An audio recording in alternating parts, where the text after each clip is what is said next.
আজকে আমি সবুজে সবুজ হয়ে গেছি, শুধু শাকসবজি চারিদিকে।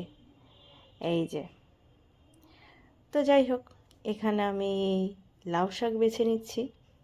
আজকে বাজার থেকে বলেছিলাম লাউ শাক নিয়ে আসতে, অনেকদিন ধরে খেতে ইচ্ছে করছিল।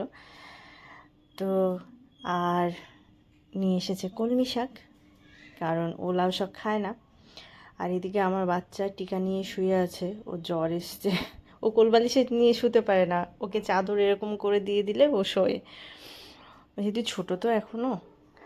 আর এদিকে ওর জন্য কলমি শাক ভাজা করব, কারণ ও লাউ শাক খায় না। তো আমি কলমি শাকটা কেটে ধুয়ে এটাকে ওই সিদ্ধতে বসিয়ে দিয়েছি। কোনো জল নুন কিছু না, নর্মালি এর একটা জল ছাড়ে, ওটাকে শুকিয়ে নিতে হবে, এই আর কি। আর এদিকে লাউ শাকটা ধুয়ে দেবো, যেটা আমার জন্যে দুজনে দুরকম শাক খাবো।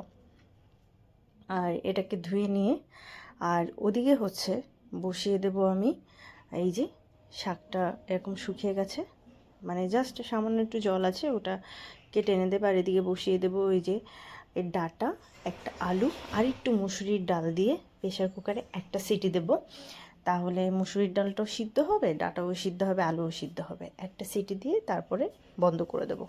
আর এদিকে হচ্ছে শাকটা ভাজা করব, কলমি শাকটা। অল্প পেঁয়াজ দিয়েছি, পেঁয়াজের যে দাম 70 টাকা কিলো। তো এদিকে আমার কলমি শাকটাও ভাজা হয়ে গেল। আর এদিকে এই যে আমার এটা হয়ে গেছে এক সিটিতে। আর আমি কিন্তু হলুদ দিইনি, হলুদ দিলে কি হয়, প্রেশার কুকারটা হলুদ হলুদ হয়ে যায়, ধুতে কষ্ট হয়।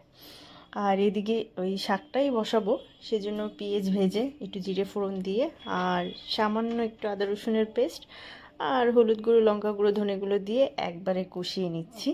হ্যাঁ, এটা কষিয়ে আমি কি করব, এর মধ্যে লাউ শাকটা দিয়ে দেবো। শাক তো খুবই অল্প, আরও অল্প হয়ে যাবে।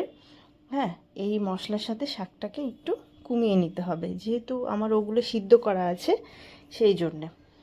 আর সবাই ভালো থাকবেন, সুন্দর থাকবেন, সুস্থ থাকবেন।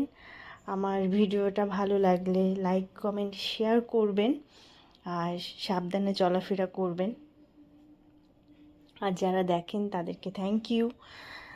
আর হচ্ছে, তো এই তো, এই যে শাকগুলো সবুজ সবুজ রয়েছে, কি সুন্দর।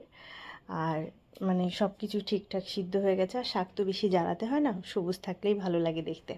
তো এইভাবে আপনারা করে খাবেন, আমি যেভাবে করেছি। তো এই যে আজকে এক বাটি শাক খাবো। তো টাটা।